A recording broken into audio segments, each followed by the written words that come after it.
Well, you have found our Kentucky home again. Russ, Dave, and Roy with you again in this kind of ongoing exploration of what is happening in the world from the perspective of Bardstown, or folks who used to live in Bardstown who don't live there anymore. Hey guys, and I thought we would talk tonight about the impact of what is happening, good, bad, indifferent. He says with his tongue firmly planted in his cheek, with universities, education, and things like that. We're all retired, or at least you two bastards are, and I'm still slaving away. But we're looking at education tonight. So let's just brief everybody on what we did, what we have done, how we got into it just quickly, and then we'll move on from there. Dave, tell us about your job and how you got into it, that kind of thing.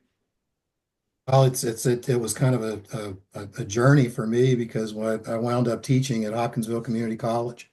We moved to Memphis, where I was the academic officer of a proprietary school, and then I moved to Indiana, where I was the academic officer of Ivy Tech Community College for 16 years, and decided to go back to the classroom. They pulled me back into administration for a couple of years, and then I went back to the classroom and retired as a professor at a community college in Indiana.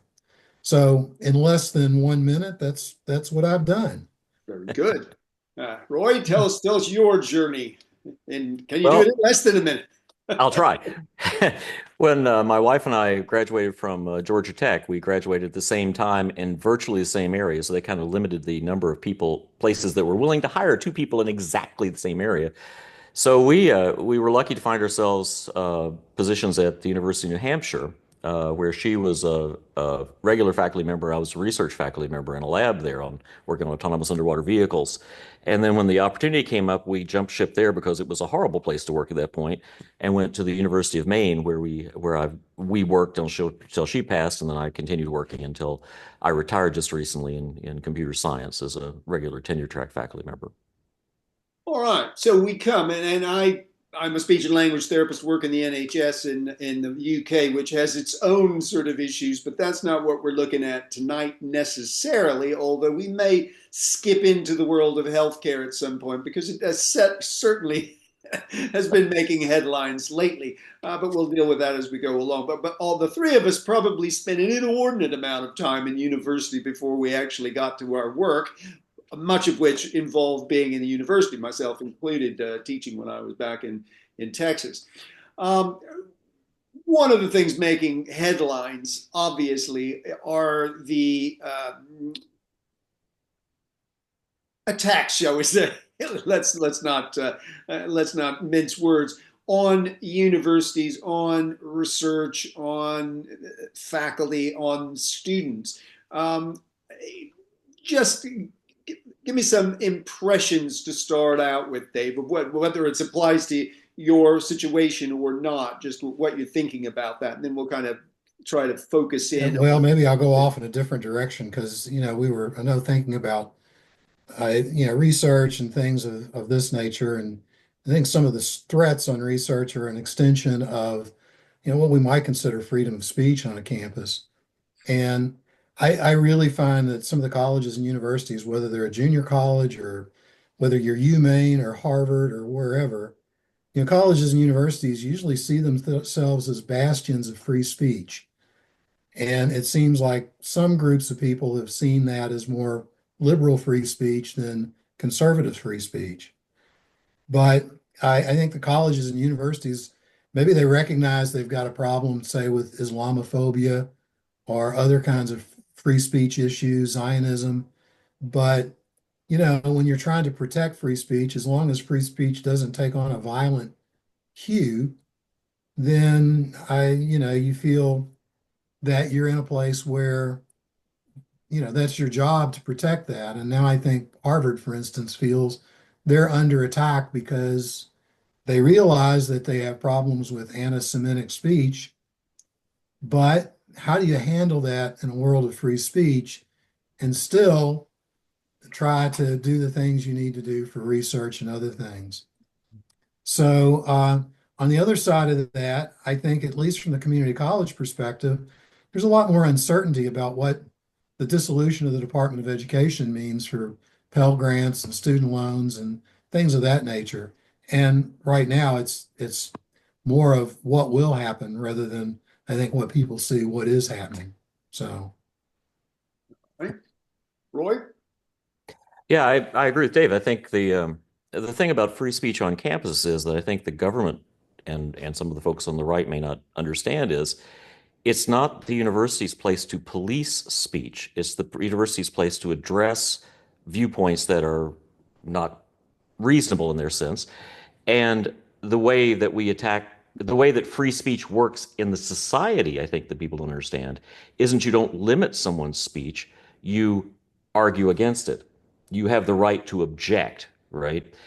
And even though some of the stuff on campuses, like, where they're building shanties and stuff, that gets into the whether it's free speech or something else. But as far as the actual free speech issues, it's not the university's job to police that. It's the university's job to present other points of view or allow other points of view to be done. And I don't think people are willing to appreciate what free speech actually is and what censorship is and things like that. And I think also this is very much in keeping with every authoritarian in the universe. That's one of the first things to do is go after free speech and go after the universities. And so this is very much in the authoritarian playbook. I don't think it's anybody surprised that it was going to happen. We in four-year colleges and four-year universities, where there's a research mission as well, um, get hit twice, obviously, because there's an anti-science attack going on at the moment, very much from healthcare to basic sciences. And so as researchers, I'm retired, so I don't feel it at all. But you feel that. You also feel the attack on education itself. And part of both of those is the attack on diversity and equity and inclusion, which somehow people think is just this running wild thing, and we tend to view it from this side as a very, very good thing to have diversity of opinion, diversity of experiences, and that enriches everybody. I think there's a little bit of, oh my gosh, you're hiring people who aren't okay, white straight males, so my God, you must not be hiring good people. There's even people who say that, obviously. So we're feeling it. I think we get attacked twice, and and everybody gets attacked twice these days. But it's it's it's doing what it's supposed to. I think it's injecting a chilling effect on some universities that are not Harvard, and that don't have the resources necessarily to fight it, or just don't have the cojones to fight it. So I'm assuming you Maine or Ivy Tech lack of cojones. uh, no, don't have $200 billion dollar endowments or whatever Harvard's is. No, and I Yeah, mean, first of all, I mean, the state college, state university, you can see the government wanting to have some influence and impact in what they teach and that kind of stuff, which, the faculty want to fight that, obviously, because we feel we kind of know a few things. But going after the privates, that's just, I mean, that's anti-free speech at its absolute worst. So, yeah. but no, we do not have a $250 billion endowment nor anything within orders of magnitude of that. Yeah. Yeah. No, I think I remember them talking about my old school, and maybe hundreds of millions or maybe tens of millions, and then you start looking at these others, and you think, Yeah. you can build a lot of stuff with that, but mostly it just sits in the bank or sits in some sovereign fund in Saudi Arabia, probably. Um, so one of the obviously it's the free speech issue, it's the protesting issue, it's also the diversity, the multi-ethnicity and multinational nature of universities. David, what was your student body like, and how did that work? You got to remember, we served Southern Indiana, and Southern Indiana was largely predominantly, white Anglo-Saxon, Protestant, and Catholic, I suppose. When you looked at minority populations, the largest minority populations live within 2 miles of the Ohio River. So the counties that we served in rural Indiana were just what you would think rural Indiana would look like. And so, there was always a push to try to diversify the student population because there was an issue about whether or not education was reaching everyone. And you might think of a rising tide raises all boats. So you can't ignore the minority populations. So one of the things you realize when you start dealing with minority populations is that you don't attract them well unless you have role models on campus. And so you have to have people that they can work with and gravitate to and look to. The problem with minority populations is the same problem with rural populations who don't have role models. I mean, you think that you grew up in, oh gosh, let's say Lebanon, Kentucky, and the people that go off to college in Lebanon, Kentucky don't come home unless they're going to be a lawyer at home or a teacher. So the people that are really educated, other than lawyers or teachers, have left Lebanon, Kentucky. And if you don't want to be a lawyer or teacher, you don't have a role model. You don't have somebody that you can think to or look to that's going to mentor you.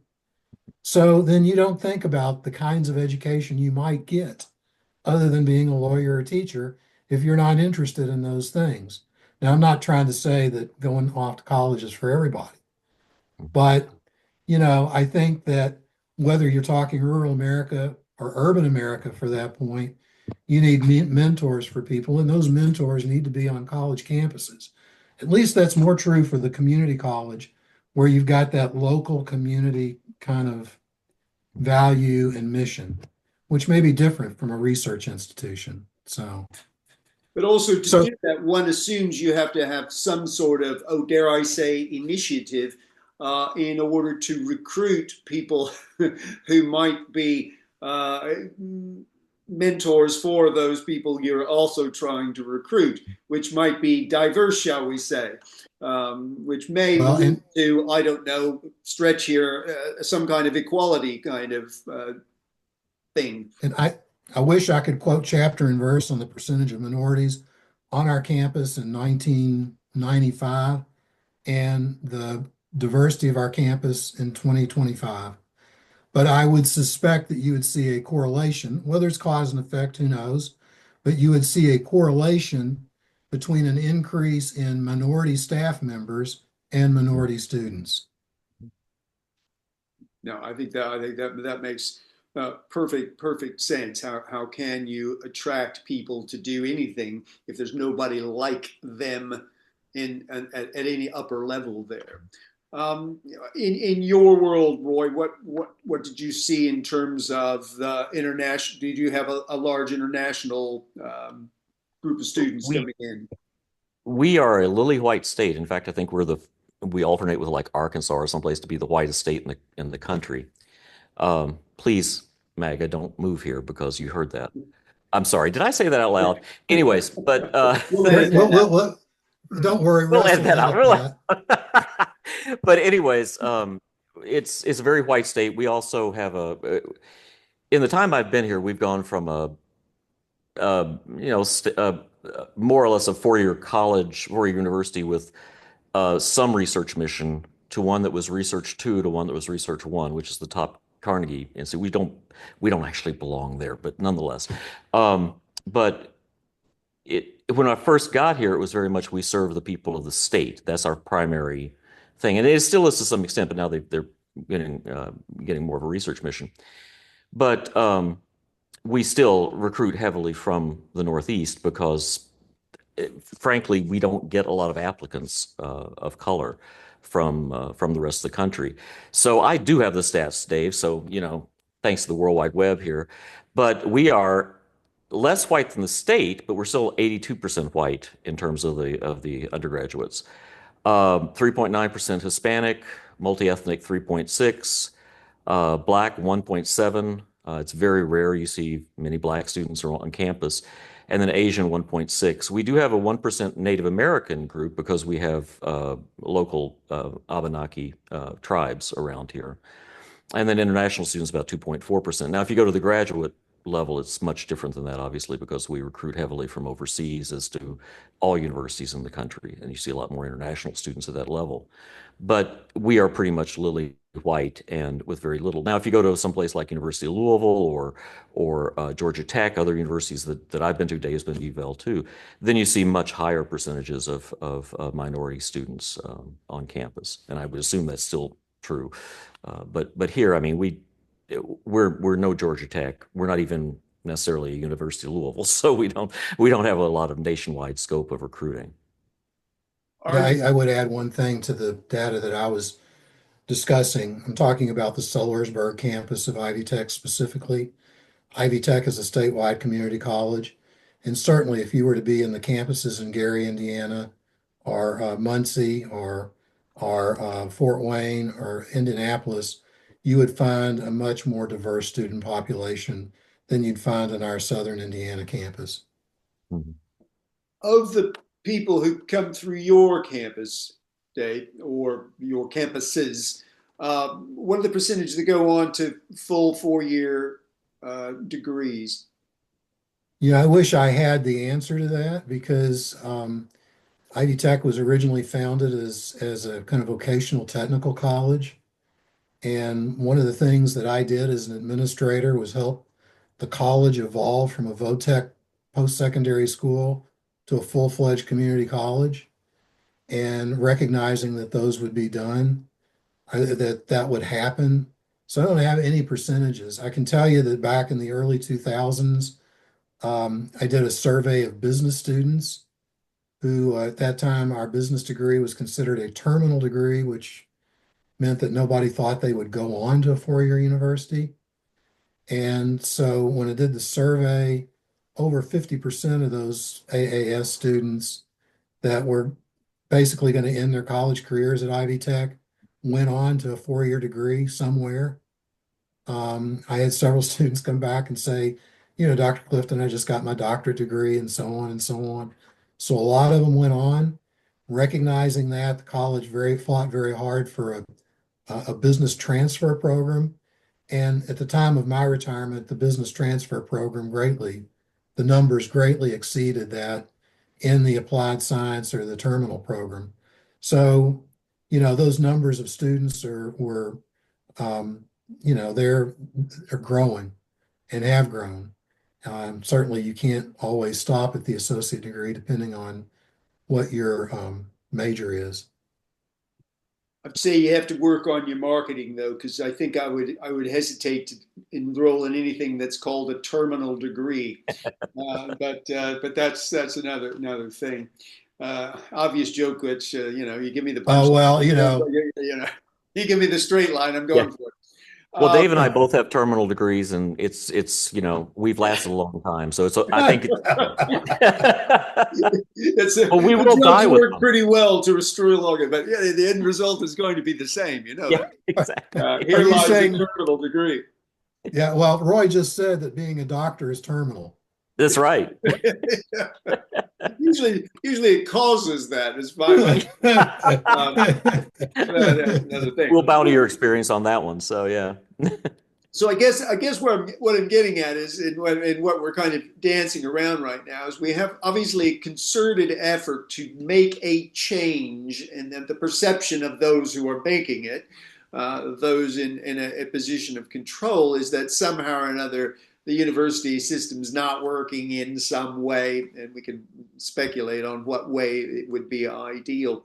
But with the assumption that, given weaknesses in any institution, it was working pretty well. What are your expectations of movements that have been made so far to impact the things we've been talking about, i.e., the diversity of your student body, the outreach of a community college, the ability to recruit foreign students for your graduate programs, that sort of thing?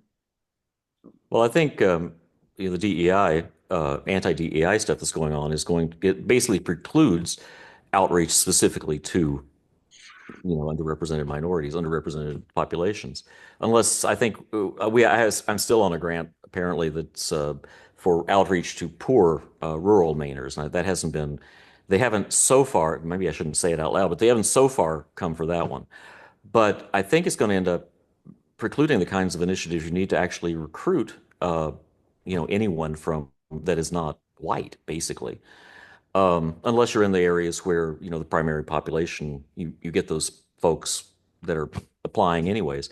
But I definitely think it's going to impact that a great deal. And in the areas that are severely underrepresented in terms of the career itself, with non-white STEM, for example, I think it's going to be deadly for that for the minorities. I don't think we're going to be recruiting anyone, from black populations or Hispanic or anything else, really. If I were recruiting people, I mean, the current switching to the graduate side, the research side, and the graduate side, um, we're not going to be able to recruit people from overseas for a little while at least because they're afraid to come here. Some of our professors are afraid to stay here.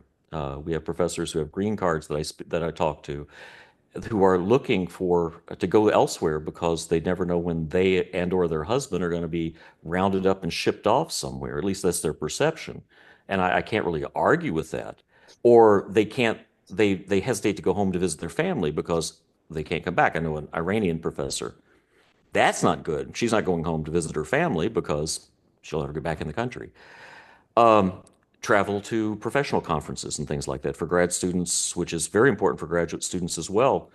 If it's outside the country and they're not from this country, they're not going to be going. And so I think that sort of thing is going to have a tremendous chilling impact on STEM, especially because it relies on a lot of international travel, a lot of international cooperation. So.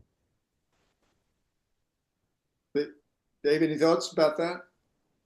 Well, I sometimes wonder, and maybe this is part of my own fallacy of the research that I do, but you can stand and you can talk about a DEI initiative and doing away with it, things of that nature. I haven't heard anybody challenge any ADA requirements. I haven't heard anybody challenge any equal opportunity commission requirements, that is established under the equal right, under the laws that have been there. I mean, DEI was kind of sprung up to kind of help diversify campuses and to help with some of those things. And so I hear them attacking DEI, but I don't really hear the backside as to where the rubber meets the ground on what happens with, the legal aspects of equal opportunity. Um, I don't know if in the middle of Doge that they're defunding groups that would audit campuses on equal opportunity practices or things of that nature. I would assume they are, but those are the kinds of things that I haven't seen make it into the headlines. So, Nothing Yeah. has been as efficient as that. Mhm. Uh, yeah, and some of what we'll see will have to negotiate its way through courts, which is probably still or in the process of happening.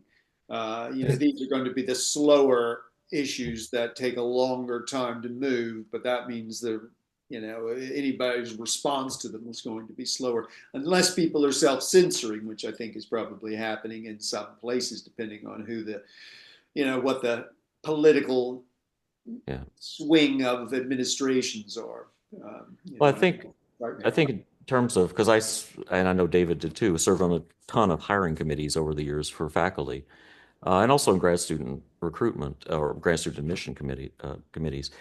An EEO is not going to come after us if we hire somebody we pick between two people who are of slightly different abilities. It's very difficult to compare abilities, obviously, in anything.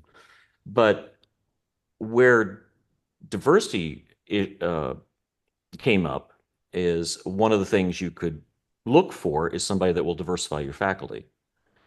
That is not going to be allowed at the moment. And so if there are two people who are equal, one white and one non-white, then you are not going to be able to say, well, we really like, or woman or whatever. You're not going to be able to say we really like another female on the faculty, we really like a black faculty member, um, because you can't say that if they're equally. You've got to figure out some other metric and I'm not saying you have to fudge the numbers, but you have to figure out what metric to break the tie.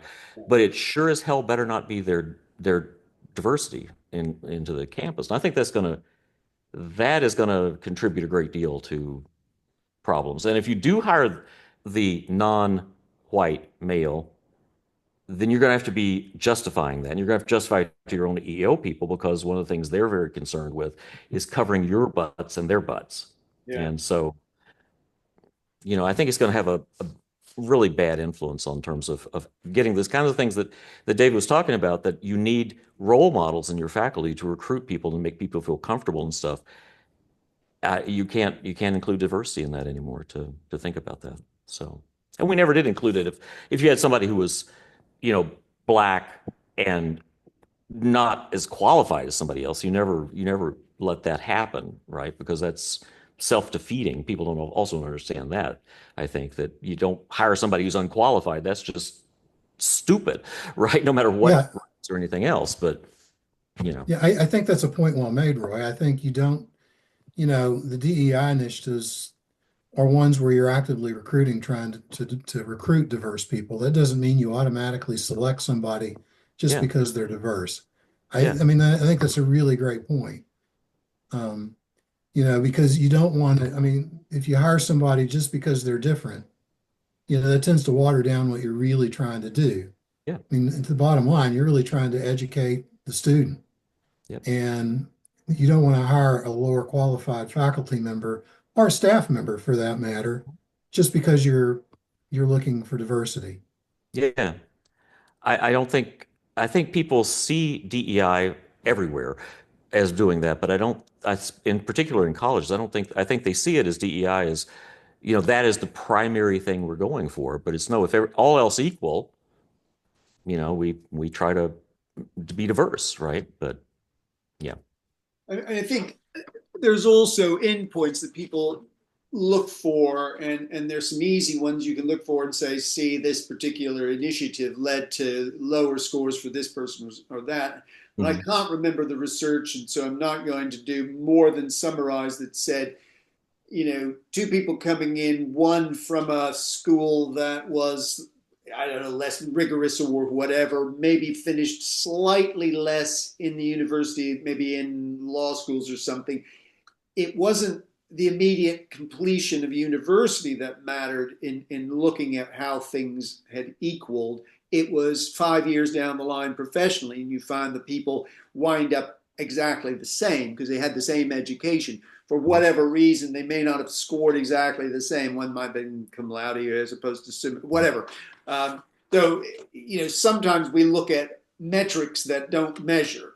hmm And actually, the thing that really matters is how people are doing after the fact down the line. Now, there's a whole other world about that because what's happening in universities in other ways. But education, given that sort of almost equal springboard of the same university education, people with conceivably irregular scores will wind up the same hmm ultimately.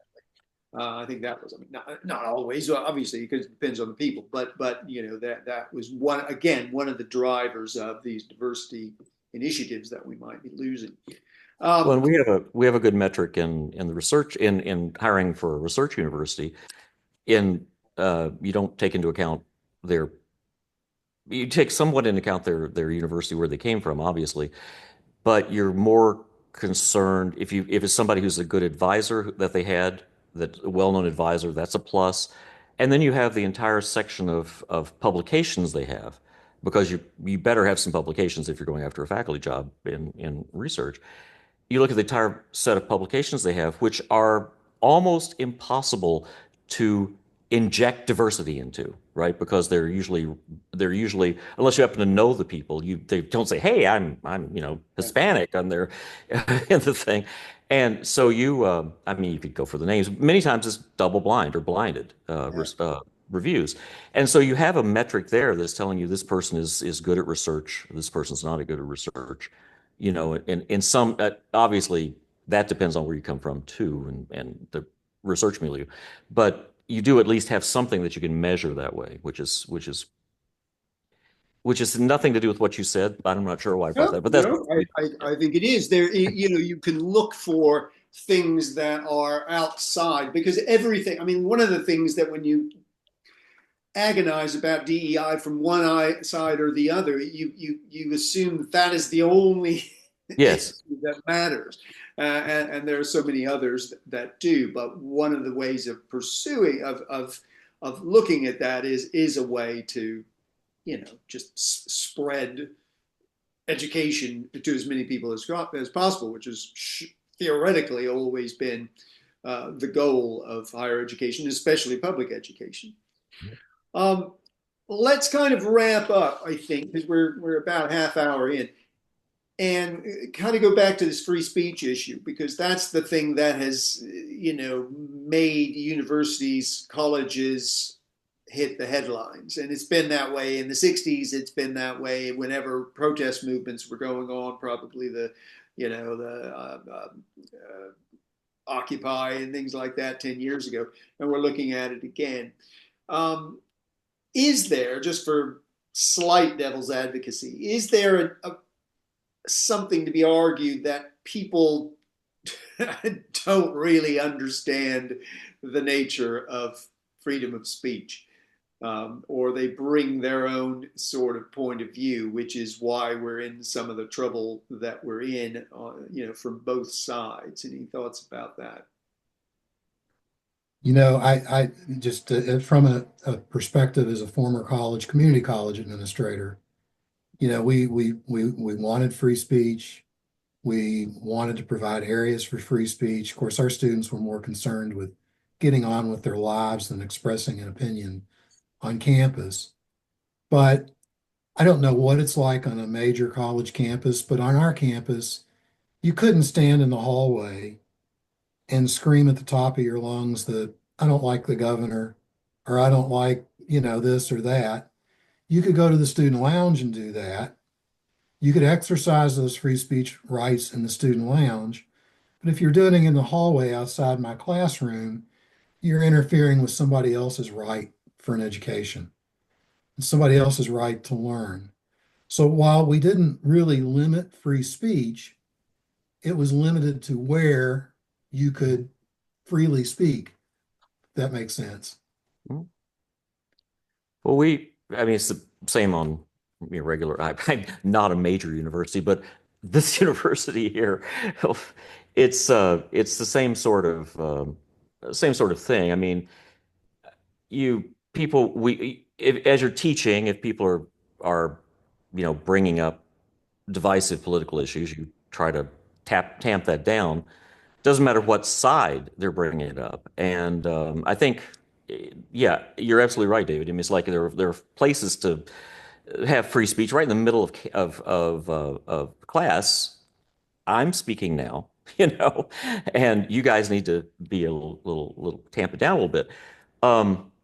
We do kind of go for even the administration does try to support unpopular opinions. Now, there's some folks they do draw the line. I mean, if you have, I think we didn't allow a Nazi to have a rally here. They could have probably had a rally, but they were having a sponsored, I say Nazi, but I mean far right. Yeah, he's a Nazi. But I mean, when you come right down to it. Potato, But potato. yes, but he was having a talk. He was giving a talk in a sponsored venue, and the university said, "No, no, we're not doing this." But we've had creationists on campus, and there's no problem with that. You just count on the STEM people to show up and question, right? I think very much they try to walk that line of you can say whatever you want as long as it's not inciting violence. We hope other people will step forward and argue with you, right? Because we see the university as a battleground of ideas, right? I mean, that's sort of what universities should be.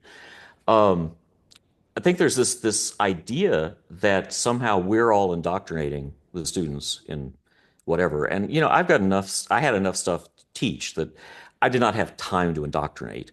And what do you have, a left or a right programming language? I mean, come on. I can see, in some areas, obviously, if you're talking political science, they're going to talk about politics, right? Or if you're talking humanities, they're going to talk about stuff like that. I, as flaming liberal as I am, never tried to make sure the students didn't hear that in class, because I could have gotten away with it on freedom of education, freedom of whatever the hell it is, thanks, but academic freedom.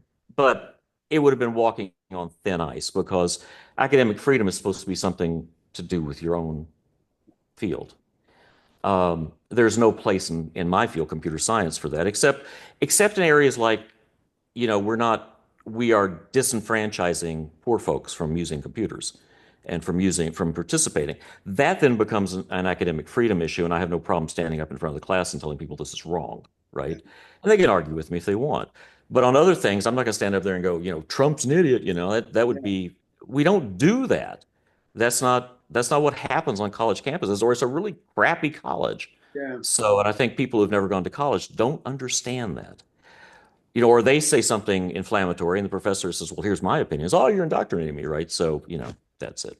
I think much of what we see and much of the foment of these arguments comes from the university, sure, but it comes from occasional, somebody trying to publish something, trying to be within their area of whatever studies it might be, social studies, history, whatever, trying to do something provocative, which again is the point.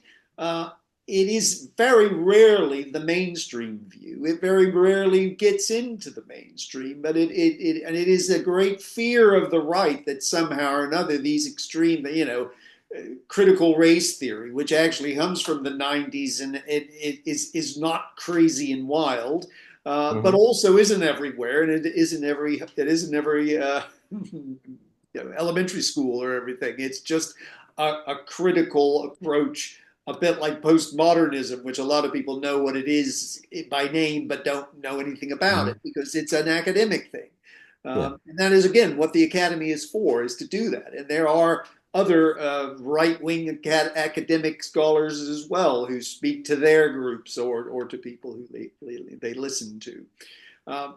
So yeah, we kind of are in a position in which people are afraid of these voices being heard, or simply, like you said earlier, Roy, it's just the authoritarian tendency to go for the universities, go for the means of communication, and go for the means of legislation, really. And once you do that, that's where you are. We have no concern about not saying Trump's an idiot on this podcast, by the way. So there went one of our viewers right there. Yeah, well, there they go. We probably lost them about 20 minutes ago. Talking about you're being generous. One. Yeah, well, I think we've already lost the others. We had 15. I think we had 20 the last time, so it's pretty good. Okay. That's not an opinion. That is actual fact. But anyways, if I may speak ex cathedra for a moment, like Trump wants to. Anyways, what was I going to say? Oh, people always say the academy is liberal. Yeah, in the original sense of liberal, and also in the current sense of liberal. And my response to that is not a particularly nice one to folks, which is, yeah, we're a bunch of well-educated people. Yeah. In an environment in which ideas are allowed to be exchanged.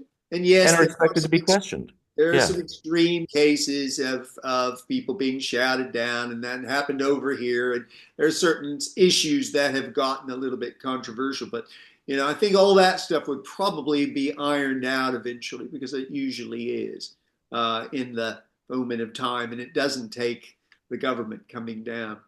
The ironic thing is, the First Amendment is really only Congress has no right, shall make no laws. Yes. I mean, it doesn't preclude individuals or anything like that. So we have free speech because of a social contract more than any kind of right that we have. The only right we don't have is for the government to come down. Now, I guess the hair splitters up there would say, well, it isn't Congress, it's the president. But I don't think that wouldn't hold up in most courts. But the rest of us do have a right to tell you to sod off if we don't like what you're saying, or to listen. But we hopefully don't do that. because I think a social compact allows us to do that. And when that breaks down, that I think is where we're running into trouble. It's not that we're violating the Constitution because one person says to the other, two fingers up or the middle finger or whatever to your point of view. That isn't a violation of the Constitution, but it is a violation of the social contract, of the marketplace of ideas, which I think is possibly more powerful than a legal guarantee. Well, the other thing is with universities. I mean, people always want to change the universities, just revise them, and the way we teach, the way we, all this stuff. It's like, for the last 1,000 years, it's been working fairly well, and so maybe you should keep it working fairly well. Now, there have been times when people will be burned at the stake, but that's a different kind Yeah, of thing. that's different. That's different, Yeah. but it A works few pretty well. spies from Oxford and Cambridge, but that's another deal. That's over here, Yeah. in the corrupt UK. Well, we're running out of time. You've got to go soon, Roy. So, anybody want to wrap us up? Dave, got any last thoughts? Last thought is that I think for a long, long time, we can point fingers at our elementary and secondary school systems, but around the world, en masse, the American university system is considered the greatest university system in the world. One of the reasons we have more diverse populations on university campuses is because people from all over the world are coming to participate in American education. Hopefully that won't end. Exactly. Amen to that. Well, that's us for tonight. We'll come up with something else to irritate the rest of our viewers next time. But anyway, thanks for joining us. We will see you next time.